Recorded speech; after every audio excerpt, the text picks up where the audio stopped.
जय मसीह की मेरे भाई और बहनों। जैसे कि मैंने पिछली वीडियो में बताया था कि मैं कैसे फिर वो सिस्टर को जुड़ गई। क्यों तो मुझे ऐसा लगने लगा कि अभी ये सिस्टर को भी अपन मतलब आगे बढ़ाना चाहिए, वो प्रार्थना में हमेशा लेना चाहिए। लेकिन मैं ये बात क्यों बता रही हूँ, क्यों तो हम बहुत लोगों के लिए ये करते हैं, लेकिन विनती करना बहुत अच्छी बात है। विनती करते रहो सब, लेकिन इतना भी मत जुट जाओ जैसे कि मैं गिर गई, ऐसा नहीं होना चाहिए। तो फिर मैं वो बहन के घर पे ज़्यादा जाने आने लगी। फिर मैं इतना सारा काम करती थी, लेकिन पता नहीं उनसे जुड़ने के बाद बहुत जैसे कि मुझे बहुत अच्छा लगने लगा। ऐसा लगने लगा कि बहुत मतलब कुछ तो बिजनेस करना चाहिए। फिर वो बहन बोली कि हम मिल के बिज़नेस करेंगे। मैं बोली हाँ ठीक है चलेगा। मतलब अपने अपने से निर्णय लेना बहुत गलत बात है। जैसे कि परमेश्वर के हाथ में सब कुछ देना चाहिए और लोगों के लिए दुआ करना चाहिए, बल्कि उनके साथ ज़्यादा भी बहुत ज़्यादा भी जुड़ना नहीं चाहिए कि उनके वास्ते हम गिर जाएं। फिर ऐसे करते फिर वो सूरज भाई वो लोग को मैंने वो उधर प्रार्थना रखने के लिए बोला, तो उनने भी तुरंत रख दिया। मुझे नहीं पता था आगे मेरे साथ ये सब कुछ होएगा करके। तो वो भी मतलब उधर जन आने लगे प्रार्थना के लिए। तो मैं भाई लोग को इकट्ठा करती थी, लेकिन कलिशा ठीक से बन नहीं पाई। क्यों तो पता नहीं, परमेश्वर की मर्जी। लेकिन उधर ऐसा कि वो आंटी चिल्लाती थी और उनको शायद अच्छा नहीं लगता था वचन जो चलता था, तो ऐसा सब। फिर वो बहन भी जैसे कि इतना सब ने मैं निकल जाने के बाद पीछे पीछे कुछ भी बोलती थी। लेकिन मुझे कोई भी भाई लोग बोलते थे ये वो ऐसा बोलती है, वो ऐसा बोलती है, लेकिन मुझे कुछ बुरा नहीं लगता था। क्यों तो हम मसीह लोग होते ही ऐसे हैं ना। अगर हमारे बारे में कोई बुराई भी करे तो माफ़ करना सिखा देता है मसीह हम लोग को।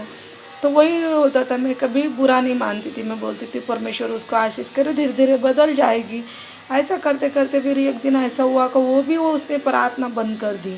उधर भी मतलब उसने एक दिन मुझे फ़ोन करके बोली कि मनीषा ये प्रार्थना नहीं रखनी है तो दूसरी जगह किधर भी रख ले। फिर वो लोग भी आना बंद हो गए। उनको बोला तो ठीक है ऐसे करते। फिर वो ऐसा कि ये जो बिजनेस साथ में करने लग गए थे उसके वजह से, जैसे कि एक साथ में रहने की वजह से, तो मेरा खासा काम छूट गया। इतना अच्छा खासा मेरा कितना मतलब 29,000 तो आ ही जाता था मेरा। 29,000 पगार आने के बावजूद भी मैंने ये सब सोच लिया, और जैसे कि मेरे साथ सब ये होने लगा। फिर ऐसा करते ही कि मैंने सोचा कि चलो अभी ये बहन को बताते हैं कि पति पत्नी का रिश्ता क्या है। वो इसके लिए ही मैं ज़्यादा, वो लोग साथ में नहीं रहते थे।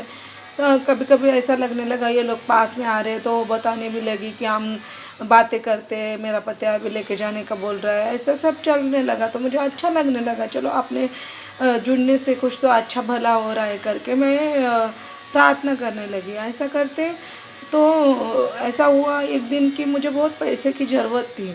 मुझे ऐसा लगा कि प्रार्थना मैं ज़्यादा से ज़्यादा करूँगी।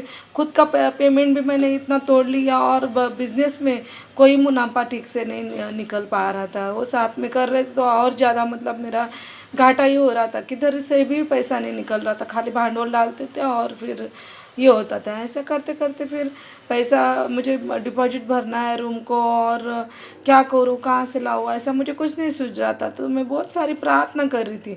उनके घर में भी जब आती थी, रोज़ उनके घर में आना जाना मेरा बन गया। तो उनके घर में भी मैं आती थी तो मैं प्रार्थना करती थी, उनके लिए भी करती थी और मेरे पैसों के लिए भी करती थी। तो एक दिन ऐसा हुआ कि वो आंटी मुझे खुद बोली कि मनीषा तेरा लोन मिलने वाला है, तब तक हमसे ले ले, फिर उसके बाद तू लोन निकाल के दे देना करके। बोला ठीक है चलेगा, आप दे रहे हो तो अच्छी बात है। तो उनने ऐसा ब्याज बीज का कुछ बात नहीं किया, दिया उनने। तो लिया मैंने 30,000, और मैंने रूम का डिपॉजिट वगैरह दिया, और कुछ था कुछ देने का ऐसा दे दिया। फिर उसके बाद मेरा सूर्योदय का लोन होएगा करके ऐसा पास में ही आ गया था। लेकिन वो लोग इतना मुझे परेशान करने लगे, इतना परेशान करने लगे। तो मुझे कुछ समझ में नहीं आ रहा था उस टाइम मुझे क्या करूँ, फिर से मुझे मरने का डर सताने लगा, फिर से मुझे ऐसा ही मतलब ये होने लगा। मैं ये सब वो बहन को बदनाम करने के लिए नहीं, नहीं तो कुछ ये करने का मेरा मतलब एक ही है कि कोई भी मेरी बहन और भाई जो है विश्वास में, तो वो लोग ने सिर्फ नए लोग के लिए ज़्यादा से ज़्यादा प्रार्थना करने का, लेकिन ऐसा नहीं होना चाहिए। जैसे भी बाइबल में लिखा है ना कि वो मतलब जो भी है वचन पालन करना चाहिए। इसके लिए मैं ये बता रही हूँ कि मुझे जो मुझे हुआ वो सबके साथ नहीं होना चाहिए। इसके लिए मैं सबके लिए शेयर कर रही हूँ, फिर मैं अगले वीडियो में बताती हूँ मेरे साथ क्या हुआ। जय मसीह। आमीन।